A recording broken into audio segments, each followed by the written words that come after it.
Okay, we were on YouTube and I'm still, oh, here's Mark. I'm going to let Mark in, and then if Mark's okay, I'll let everybody else in. Okay.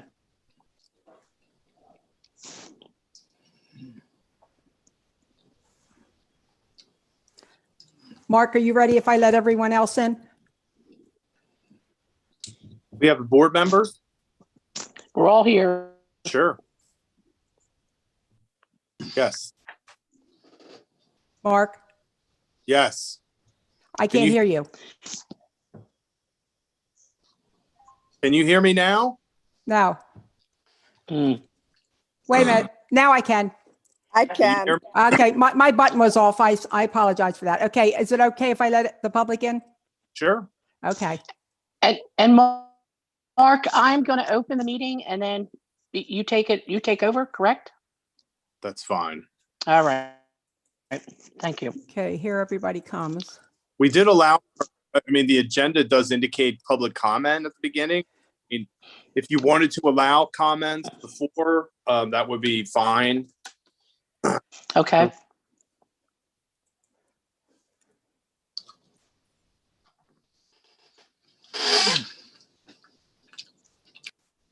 Okay, I believe everyone who's identified is in. So we can start.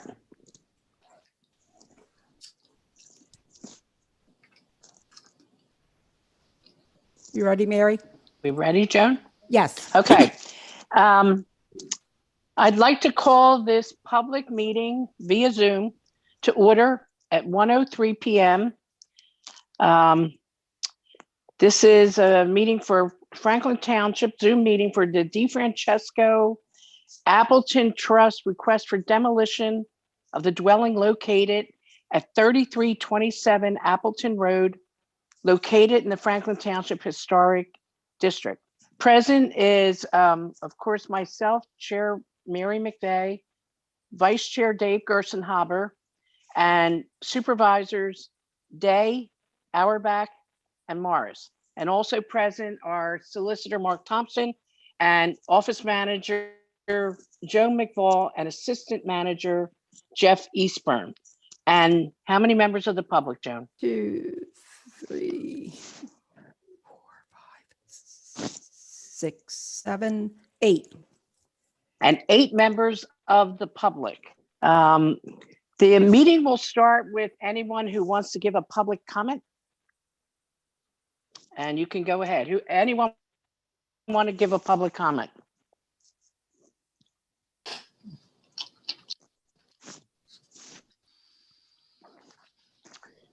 All right, if there's no public comment at this time, we'll get the meeting going. Mark, could you take it from here, please?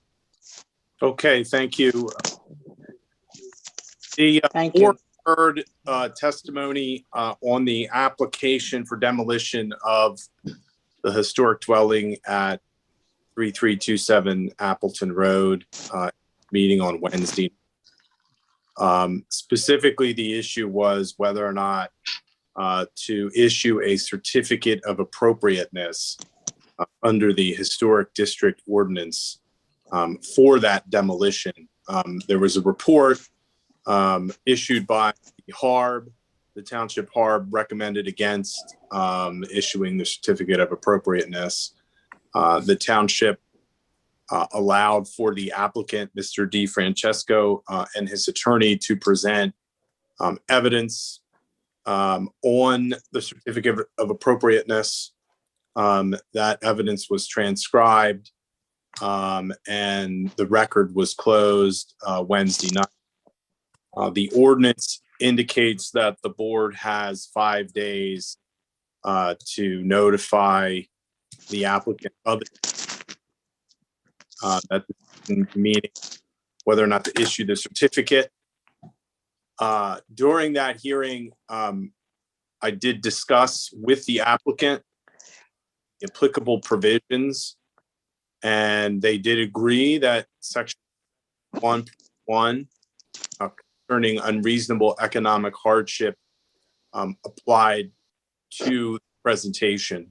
The board has that. That was what was considered by the HARB. So the reason for today's discussion is a consideration of a decision based on the presentation that the board heard the other night. It went quite late, so I don't know how many individuals with the public were able to sit through that, but we did conclude around 12:15, I think, on Thursday morning. With that, the appropriate motion would be to either approve or deny a certificate of appropriateness. I have drafted a decision which I provided to the board with findings of fact. I have left open the question at the end, which is a yes or no, whether or not the board wants to move forward with either approving the certificate of appropriateness or denying it. So today is for individual discussion and or deliberation by the board. This isn't a discussion with members of the public or the presentation of additional evidence. It's just a consideration of what was presented already to the board on Wednesday night. Mr. Gill, Mr. DeFrancesco's, the trust's attorney, indicated that he has a conflict and will not be present. So with that, I would entertain either a motion or any questions that the board may have in order to begin the discussion.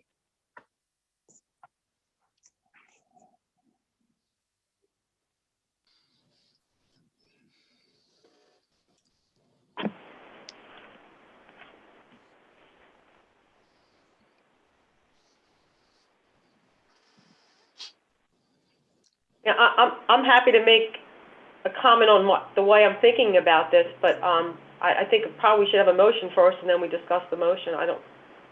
Someone wants to state a motion first, but I can tell you how, my thoughts in terms of how I plan to vote.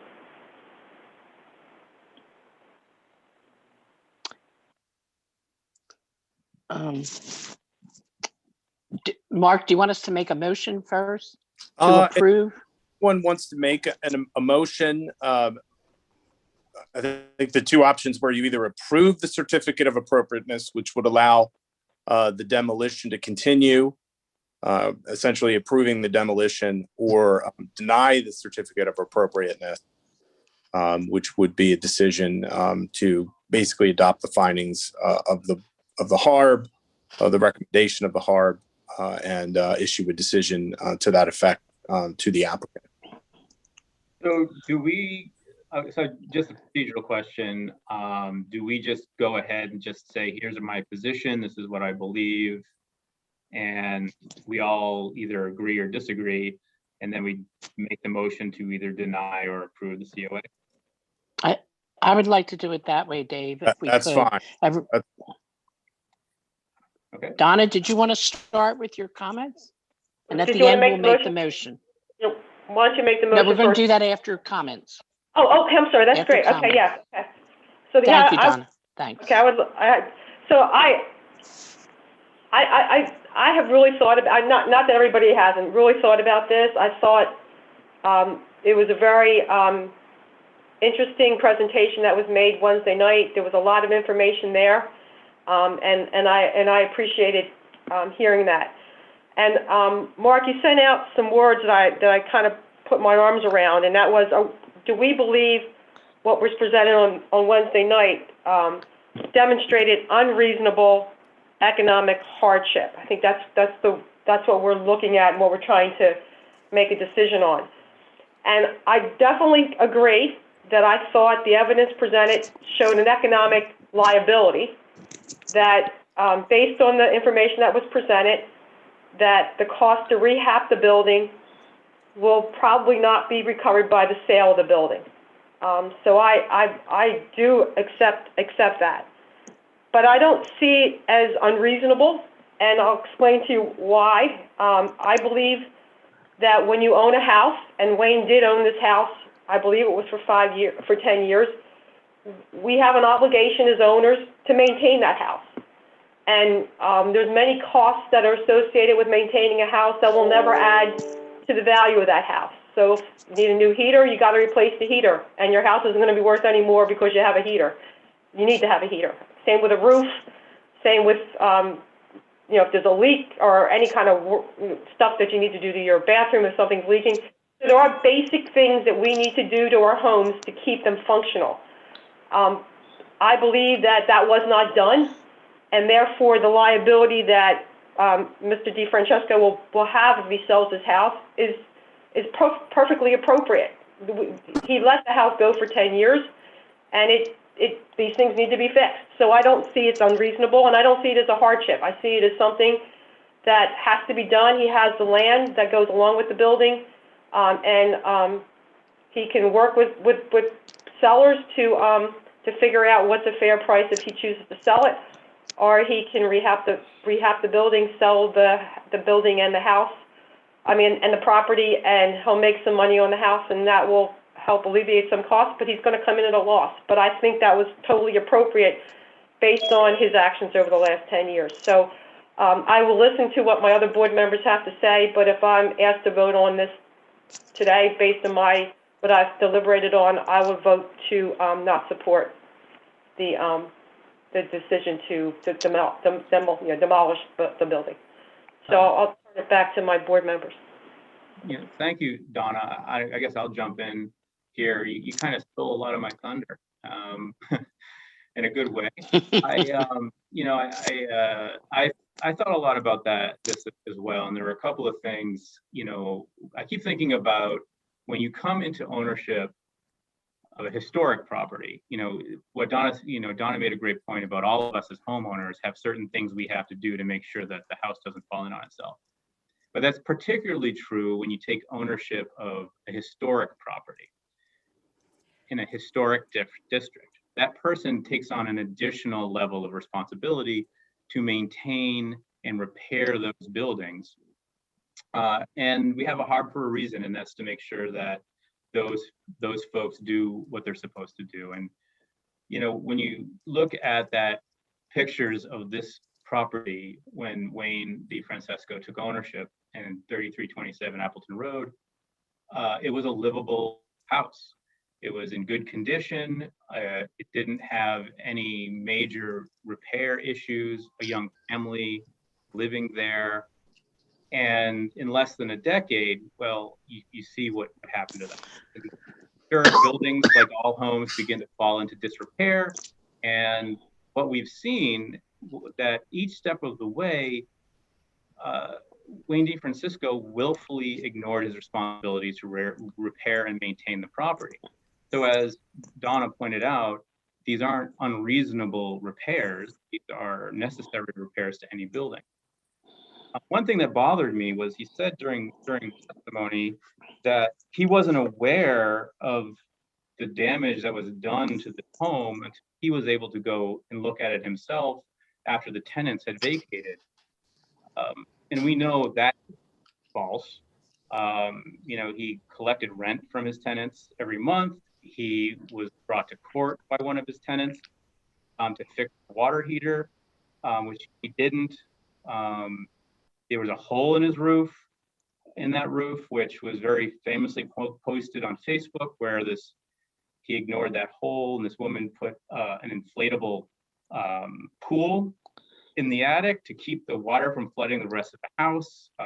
She had neighbors giving her wood to keep the house warm. All of these things were known to him, and he did nothing. And so what we saw here is a design scheme to demolish this house through neglect. And so I think that from my point, to say, he's pleading ignorance, that this house is a total wash is, and I guess maybe finally what I might say is, he's presented the board in different occasions where he has engineering reports showing that the house is in stable and sturdy condition, right? It's not in imminent need of destruction. And so I think just based on this, Donna's points, I also would vote to deny his certificate. That's all I have to say. May I go next? Nancy or John, would you? Yeah. Yes, I'll thank you, speak Nancy. next. My view is that in 2009, Mr. DiFrancesco willingly and legally signed a subdivision plan that committed to maintaining the home.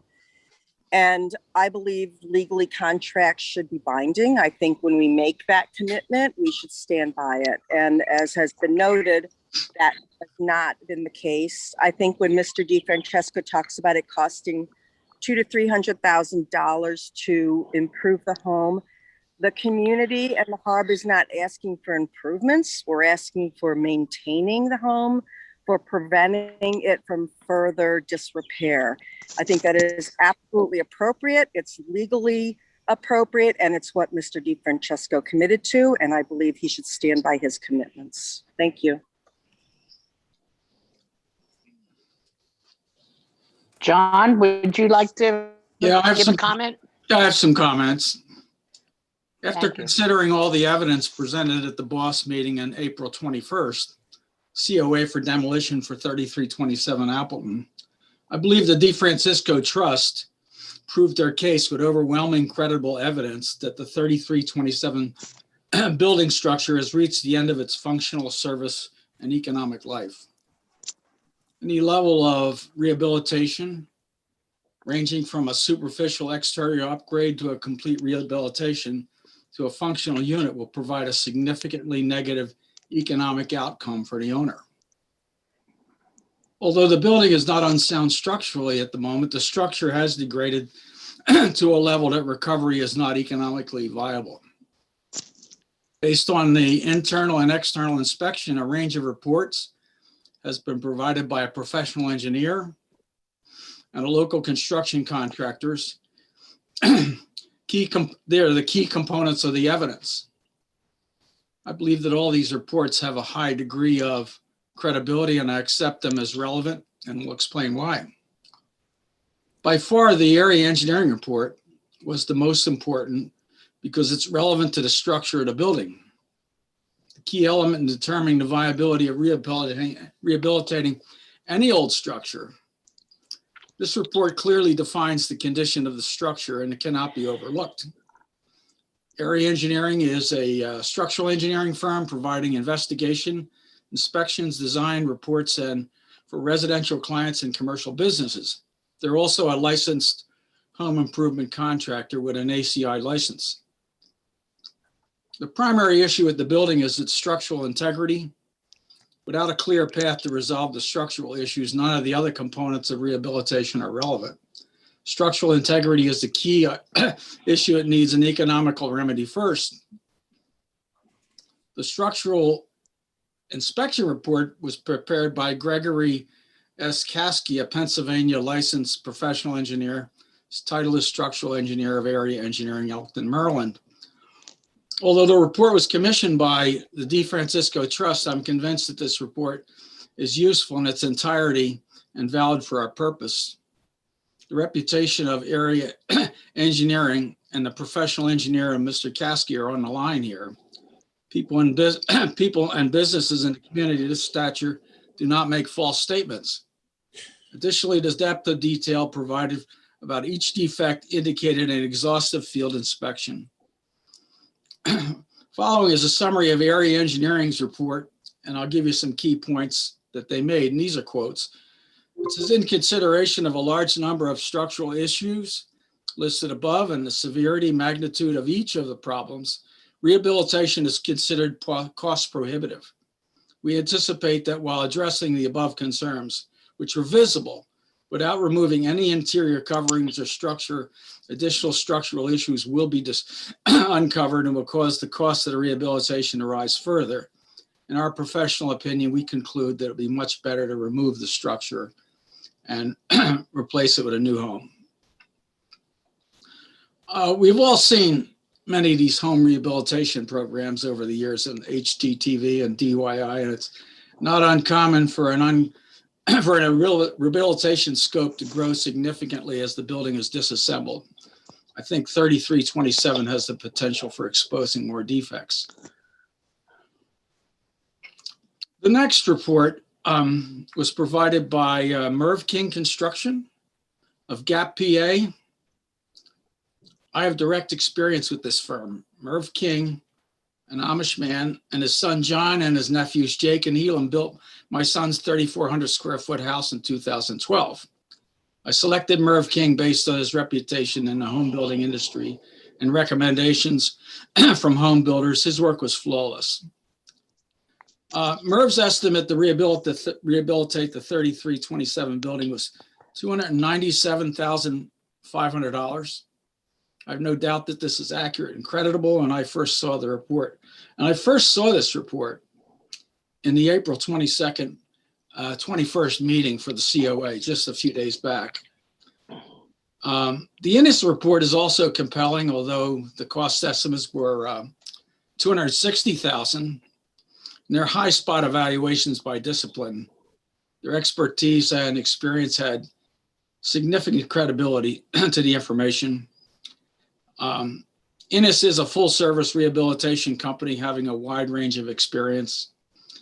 On their website, they say our homes incorporate a wide spectrum of design styles and building techniques, from restoring and constructing old timber frame buildings, antique reproductions, building and renovating unique construction, unique old structures. The other contractor of note were the Byler Brothers, also an Amish company from New Holland. Another notable contractor selected by DeFrancisco Trust for repairs. I've had direct experience at this firm. They installed the gutters and downspout system in my son's home in 2012. Their work was also flawless. It's important to note that the pattern of contractor selection by the DeFrancisco Trust, all these firms have high quality reputations in the community, and the information for the reports is entirely creditable.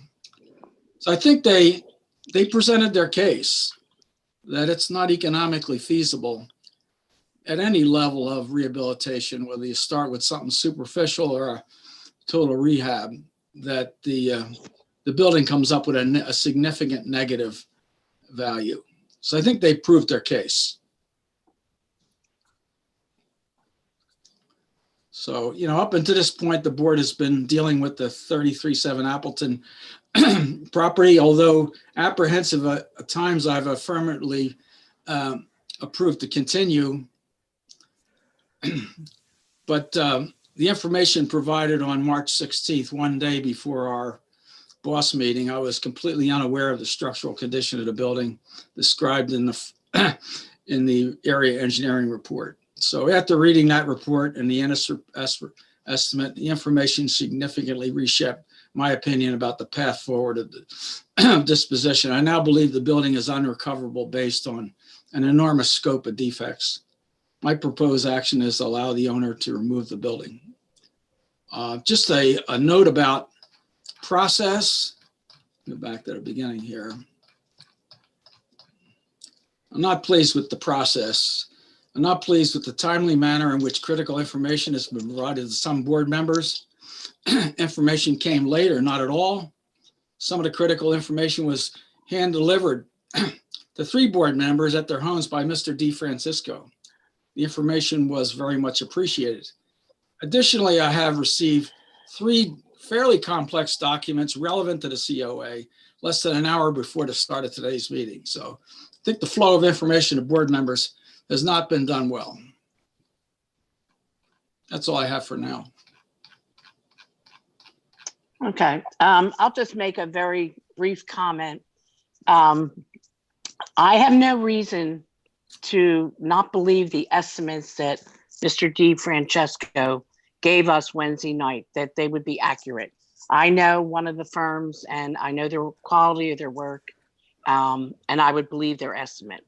However, I believe back in 2009, when the original subdivision it was agreed by Mr. DeFrancisco to maintain the building, and that did not happen, which is why we are in the situation we're in now. It's, as Donna said, if you own a property, you must maintain it. It's not necessarily adding to its value. but it definitely takes away from its value if you don't fix your heater or fix your roof. None of that did not happen on this property. So now we have a situation where possibly it will cost more to repair it than you can sell it for. But I think the trust created that. So I feel the building, because it's historic, it's more important than my house. I believe, and the residents want the building to stay in the historic district. So I do not want that building torn down. And that's all my comments.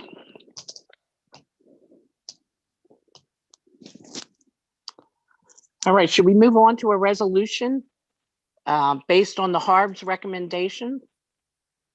Is that Yes. appropriate, Mark? Okay. So again, we All had a time frame to consider the decision. The ordinance says that the applicant is to receive the decision of the board within 5 days. We just had our hearing on Wednesday. Okay. Or this morning, and I apologize. I've been working on that decision.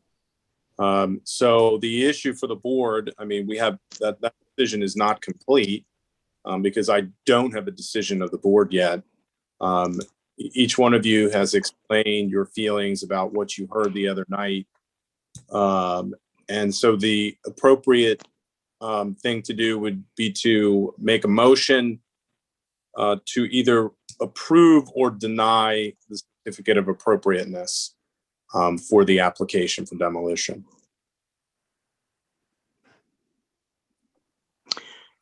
All right, then motion that the board, based on the Harb's recommendation, approves the COA of 3327 Appleton Deny. Road. And by Deny. approve Mary. or deny. No, Yeah, we should say denied because that's what the Harb recommended. right, so the Herb motion would be recommended to deny. Deny. So Yeah. if you vote to deny, you do not want the house to come down. Is that correct? That You is don't correct. want the house demolished. So Okay. why don't I just state a Why don't motion? you reread the motion? Yeah, Yeah. the motion, and I'm just stating words. Someone would have to adopt it and make it as a motion, would be to deny the certificate of appropriateness for the application for demolition of the dwelling at 3327 Appleton Road. Okay. Do we vote on that, Mark? Well, I Well- guess first, but I'll make a motion that we deny the certificate of appropriateness to demolish the house at 3327 Appleton Road. Do I have a second? I will second that. I second that, Nancy. Yeah. All in All right. favor of denying the motion to denying the certificate of appropriateness to demolish the house at 3327, please say aye. Aye. Aye. Aye. Aye. Anyone opposed, say nay. Nay. The motion carries 4-1. All right. Thank you, Mark, Nancy. is that clear? That was clear. The first motion was to deny the certificate of appropriateness. So I have a decision. I will finish that decision and I will issue that decision today before the close of business to the council for the applicant. All right. So I think that's the only item that was on the agenda for action by the board today. That's right. All right, and we have no public comment. So, Mary, do you want to adjourn the meeting? yes, we can adjourn the meeting at 1:30. Mary, I got one other All right, comment. thank you, everyone. Thank you. Sure. I got one other comment I want to make about the cost of the township. I think it's important that the public understand that the township has already expended $54,000 of public funds in trying to preserve this property. And I guess I'm at the end of my spending of public money. Yeah, that may be. All right, anyone else on the board? Yeah, that may be an issue for a following meeting where we talk about what are our next steps and what our strategy might be. And I don't know if that's an exec session or a public meeting, but we should probably start doing some scenario planning of what this looks like. That's right. And assuming that, Mr. DeFrancesco made a legal commitment to the community, perhaps there's a way for the community to be reimbursed for these costs. We don't know that yet. No. All right, everyone. Thank you, everybody. Thanks very much. All right, we adjourned at Thank you. 1:31. Thank you. Thank All you. right.